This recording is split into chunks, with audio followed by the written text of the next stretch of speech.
Assalamualaikum warahmatullahi wabarakatuh. Mari kita mulai. Bagaimana dengan seorang ibu yang membuka kerudung atau melepas kerudungnya di dalam rumah? Tiba-tiba ada orang laki-laki lain saat antar-antar melihatnya dengan tiba-tiba dan dia bukan mahramnya. Apakah ibu tersebut berdosa, Ustaz? Nah, yang ngamur laki-lakinya itu. Ya rumahnya siapa kok asal masuk saja. Maka ini pentingnya kita ngaji. Oh, itu sudah biasa kok kalau di desa keluar masuk. Loh, kebiasaan yang tidak sesuai dengan Quran Sunnah, jangan Quran Sunnahnya dipaksa untuk memaklumi kebiasaan itu. Namun kebiasaan itu yang harus dirubah untuk mengikuti Quran dan Sunnah. Pentingnya kita ngaji dulu. Sebelum kita ngaji, tetangga itu keluar masuk rumah tangga niki biasa. Bahkan sampai jerun-jerun nih, sampai dapurnya, sampai ininya itu dan lain sebagainya. Setelah ngaji, ngerti akhlak seorang muslim. Bahkan ketika ada bertamu pun, Dok, assalamualaikum, kok belum ada jawaban? Tidak boleh inguk-inguk di nako, itu tidak boleh. Kalau sekarang ini kan yang terlihat, kok di belting tong belum nyaut, kijane enek wonge pora, diinguk-inguk gini. Itu tidak boleh dalam Islam. Kenapa? Karena yang namanya rumah itu privasi seorang muslim. Sebelum diizinkan oleh yang punya rumah, maka tidak boleh masuk. Kalau kita inguk-inguk begini, ternyata rumahnya belum sempat dibersihkan. Belum sempat dibersihkan. Bukannya kok acak-acakan kemudian tidak dibersihkan karena sesuatu hal belum sempat dibersihkan, akhirnya kita lihat dari luar. Maka akan timbul fitnah. Sesudah itu kita akan cerita, oh ternyata rumahnya ustadz, rumahnya bapak kiai, rumahnya yang dianggap alim, ternyata berantakan, andekno nerangke, kebersihan dari iman. Itu privasi. Maka ada akhlaknya. Nah, ini tadi laki-laki, kalau ibunya yaitu tidak berdosa. Wong itu di rumah beliau sendiri. Yang menjadi permasalahan, laki-laki tadi tiba-tiba kok masuk nganter sesuatu, gek sing ngekon mlebu sapa. Kecuali kalau laki-laki tadi, kula nuwun dijawab dari dalam. Monggo Bu niki ajeng nganterke anu wis gonen mlebu. Lah ibunya berarti juga berdosa menyengaja, apalagi suami tidak ada di rumah. Suami tidak ada di rumah, kok istri memasukkan laki-laki yang bukan mahram ke dalam rumah tanpa izin suaminya, maka berdosa. Kalau tadi memang ngerti-ngerti laki-lakinya langsung nyelonong masuk sendiri, ibunya tidak berdosa.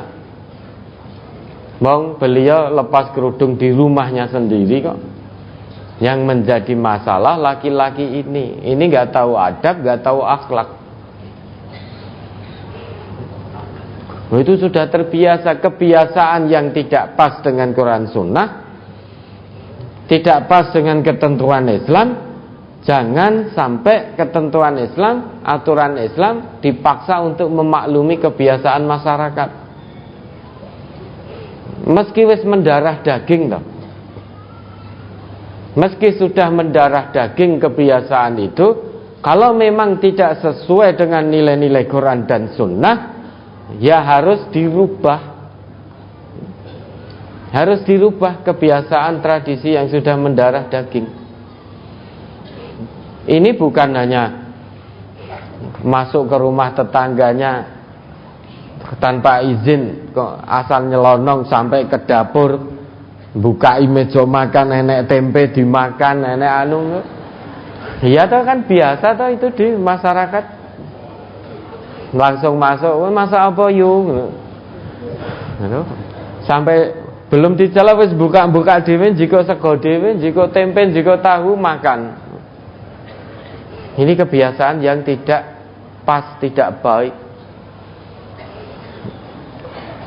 Maka harus dirubah kebiasaan itu. Tidak bisa berubah tanpa ngaji. Karena dengan ngaji kita tahu. Bukan itu saja Bapak dan Ibu. Dulu ya, di desa-desa itu biasa kok ibu-ibu nitip ke anaknya untuk disusui, tetangganya kayak sing nyusoni ya linggih ning ngarep omah, linggih di depan rumah, di teras sambil jagongan dengan tetangga yang lain laki perempuan sambil nyusoni. Wes gitu, anak yang disusu sudah merasa kenyang, kemudian bermain, ibunya tadi nawar-nawar kayak nyoneh rale sambil dijok-jok ke. Itu menjadi hal yang biasa. Nggih napa nggih? Iya. Nega itu ngiming-ngimingi anak yang masih dalam susuan, masa bermain mungkin 1 tahun. Ada kok seorang ibu membuka dan mengeluarkan untuk kemudian diiming-imingkan pada anaknya itu. Nyole, engko nek ora gelem dimik fulan lho. Ada seperti itu, sudah menjadi kebiasaan yang tidak baik dan mendarah daging. Sing kepengin dudu anake, tanggane itu nanti sing kepengin. Lah, kalau kebiasaan yang seperti itu, apa lantas agama harus memaklumi? Oh, sudah biasa kok. Itu kan hanya pikiranmu saja yang kotor, yang mesum dan lain sebagainya dan lain sebagainya. Ya, kebiasaan yang tidak baik, jangan agama dipaksa untuk memaklumi. Kalau kebiasaan yang sudah mendarah daging kemudian agama dipaksa untuk memaklumi, niscaya Nabi dulu menerima kebiasaan-kebiasaan, tradisi-tradisi jahiliyah. Tapi apapun resiko, beliau hadapi demi tegaknya kebenaran, merubah kebiasaan yang tidak baik yang sudah mendarah daging dalam masyarakat jahiliyah. Itu dirubah. Perbudakan itu kebiasaan yang sudah mendarah daging dulu, sebelum Nabi diutus. Apakah Nabi lantas menerima perbudakan gara-gara itu sudah menjadi hal biasa dalam masyarakat jahiliyah? Oh tidak, perbudakan dihapuskan oleh Islam. Maka tradisi masyarakat apapun bentuknya, meski sudah mendarah daging dalam masyarakat itu, tidak hanya 7 turunan, mungkin 70 turunan, 700 turunan, sudah mendarah daging, jangan paksa agama, yaitu Quran Sunnah, untuk memaklumi kebiasaan itu. Tetapi kebiasaan itulah yang harus dipaksa untuk berubah sehingga sesuai dengan nilai-nilai Al-Quran, sesuai dengan nilai-nilai As-Sunnah. Kalau kita mengikuti kebanyakan orang, kebiasaan yang menyimpang, sudah mendarah daging, terus dipermaklumkan, oh wis biasa. Ini ada muda-mudi hubungan sampai berzina, ini hamil, oh wis biasa, cah nomok. Kaya ora tau nom wae. Cah nom kuwi kenakalan remaja kok. Apa lantas Islam suruh memaklumi pergaulan bebas seperti ini? Hanya gara-gara pergaulan bebas sudah menjadi biasa. Apakah lantas Quran Sunnah harus memaklumi? Ya tentu tidak. Oh pacaran, oh biasa cah enom, zaman saiki ora pacaran nih berarti rapayu. Padahal yang tidak pacaran itu yang selamat dunia, selamat akhirat. Bahkan menyentuh saja, ditikam kepala kita dari jarum besi, itu lebih baik daripada kita menyentuh perempuan yang tidak halal. Sekarang kan muda-mudi, ubyang-ubyung, tidak muda-mudi lagi, perselingkuhan di mana-mana. Apakah lantas Quran Sunnah dipaksa untuk memaklumi perselingkuhan? Karena sudah menjadi hal yang biasa di masyarakat. Wa in tuti' aktsara man fil ardi yudilluka an sabilih. Coba diingat kembali itu.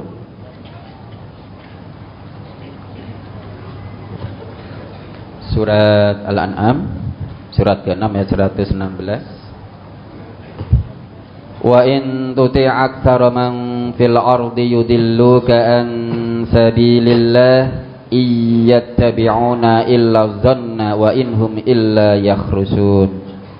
Dan jika kamu menuruti kebanyakan orang-orang yang di muka bumi ini, niscaya mereka akan menyesatkanmu dari jalan Allah. Mereka tidak lain hanyalah mengikuti persangkaan belaka, dan mereka tidak lain hanyalah berdusta kepada Allah. Ya kan? Itu hanya dzon, persangkaan. Oh ini baik, wong sudah biasa di masyarakat. Satu perbuatan baik atau tidaknya itu bukan dilihat dari kebiasaan masyarakatnya, tetapi dilihat menurut Allah, menurut Rasul, baik atau tidak. Kalau itu menurut Allah, menurut Rasul baik, maka kerjakan. Kalau itu menurut Allah dan Rasul tidak baik, meski menurut mayoritas masyarakat itu baik, ya jangan kerjakan. Karena baik buruk perbuatan itu menurut Allah, bukan menurut manusianya. Kebaikan itu menurut Allah, menurut Rasulullah, bukan menurut manusia. Kalau menurut manusia, menurut A baik belum tentu menurut B. Menurut A dan B baik belum tentu baik menurut C. Maka kebaikan, keburukan itu tolak ukurnya Allah dan Rasulnya. Tolak ukurnya Quran dan Sunnah. Sekalipun semua masyarakat mengamalkannya, ada satu orang tidak mau mengamalkan karena setelah ngaji jadi paham itu tidak sesuai dengan nilai-nilai Quran dan Sunnah, dia tetap tidak mengamalkan apapun resiko dan konsekuensinya. Meski semua masyarakatnya keluar masuk rumah tonggone biasa, ada satu orang yang tidak mau mengikuti umumnya masyarakat, itu tampak aneh, asing lah. Tapi orang asing inilah yang beruntung, karena kebaikan itu nilainya dilihat dari Quran, dari Sunnah. laisa bi amaniyikum wala amaniyi ahlil kitab. Pahala itu bukan menurut angan-anganmu, kebaikan itu bukan menurut angan-anganmu, dan juga bukan menurut angan-angan ahli kitab, tetapi menurut Allah, menurut Rasulullah. Beragama ini sebetulnya mudah, Bapak Ibu. Berkali-kali kita jelaskan, dalam agama ini hanya ada dua, if'al atau la taf'al, kerjakan atau jangan kerjakan. Kalau sesuai Quran Sunnah, kerjakan. Kalau tidak sesuai dengan Quran dan Sunnah, jangan kerjakan. Sudah selesai. Agama ini mudah. Yang mempersulit itu manusianya sendiri. Oh ngene ketoke apik kok, ngene ketoke apik. Lah eleke ning endi? Eleke ora manut tuntunan. Contoh, sekarang hampir semua umat Islam melaksanakan, karena sudah mendarah daging dalam masyarakat kita. Apa itu? Ulang tahun.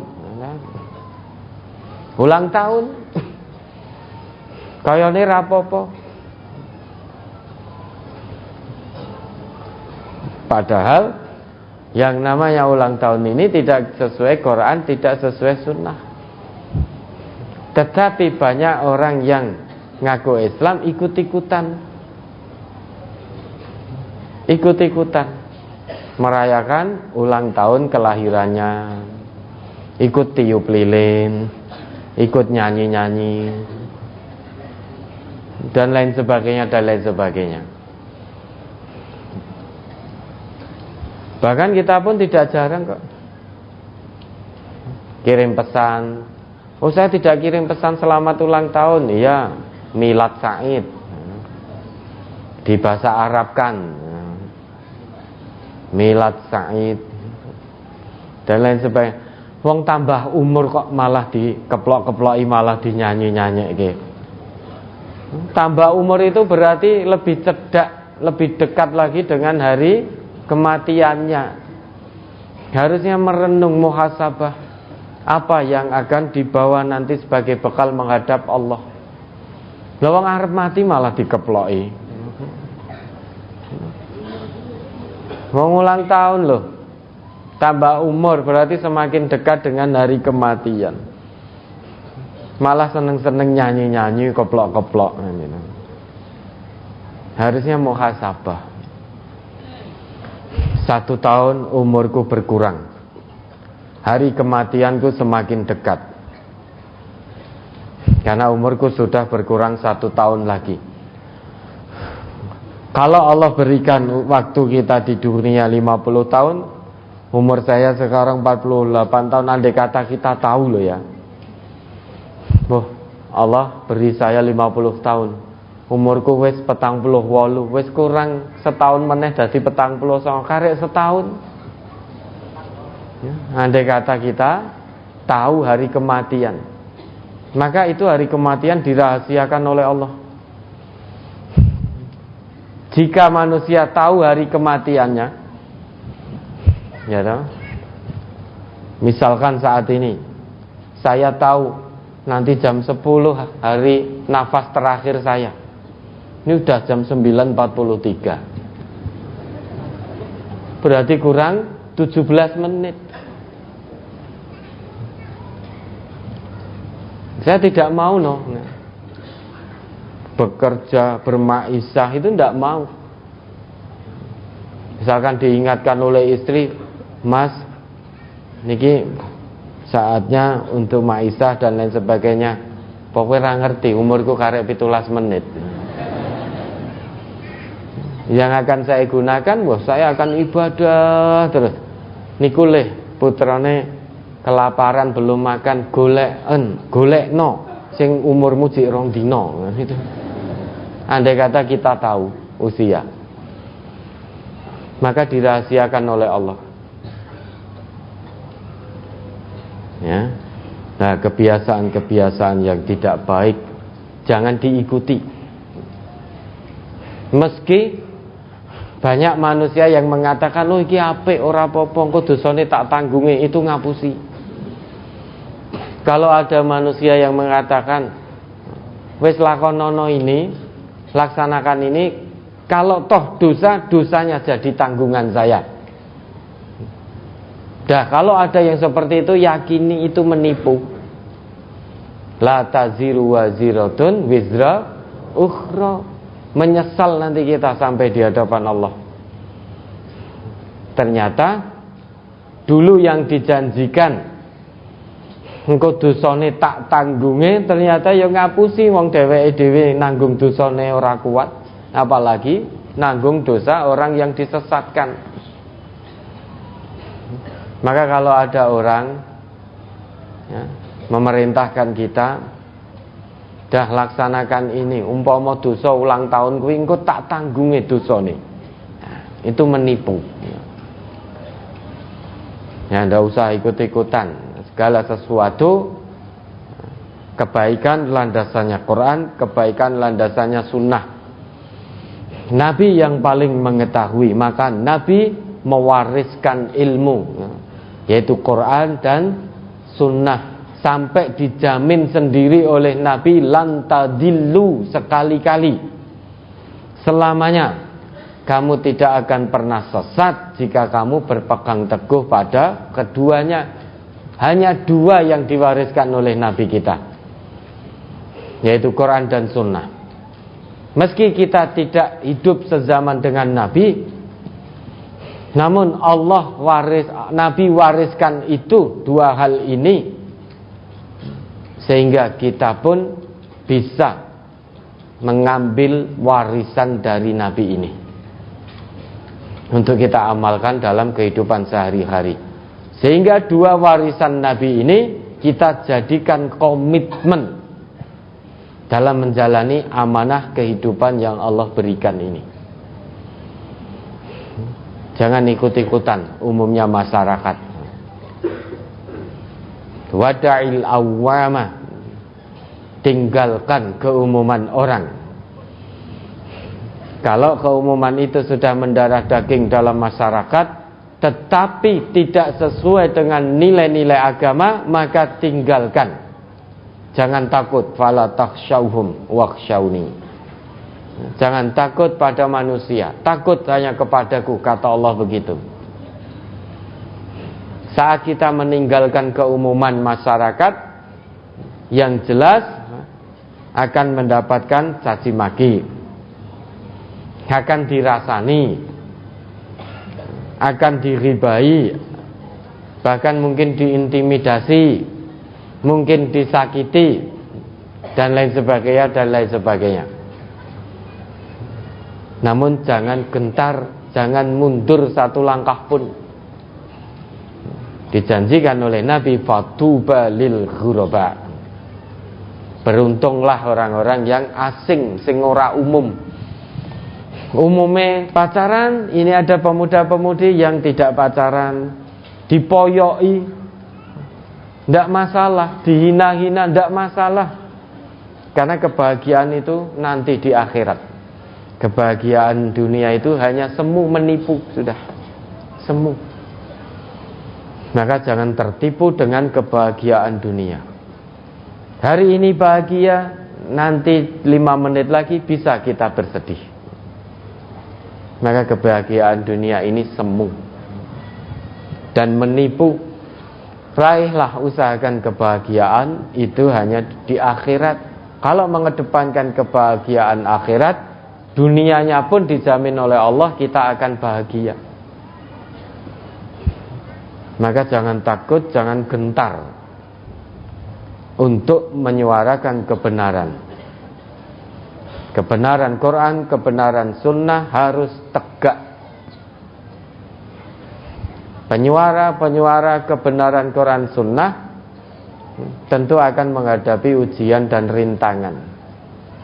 Ujiannya bisa mulai dari ringan, sedang, dan juga berat. Tapi jangan mundur satu langkah pun. Nah, kebiasaan masyarakat yang tidak sesuai dengan Quran dan Sunnah, jangan paksa Quran Sunnah untuk memakluminya. Tetapi paksa kebiasaan itu untuk berubah mengikuti Quran dan Sunnah. Termasuk wong lanang sing nyelonong-nyelonong tadi. Makanya ibu ya dikunci pintunya, ya, dikunci, jangan dibuka belak-belakan. Buka belak-belakan ya siapapun masuk itu, maling juga akan masuk itu nanti.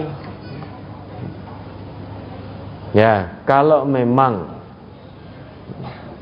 itu masuk karena nyelonong, ibu tidak berdosa.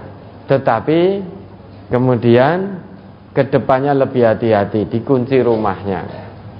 Ya karena laki-laki tadi belum mengetahui bahwa seperti itu ternyata tidak dibenarkan dalam agama. Ya itulah pentingnya ngaji, ya. Ngaji Quran, ngaji Sunnah. Karena dengan ngaji Quran dan Sunnah kita akan paham bagaimana Islam mengatur kehidupan ini. Dari hal yang kecil sampai hal yang besar, sampai masuk toilet pun itu diatur oleh Islam.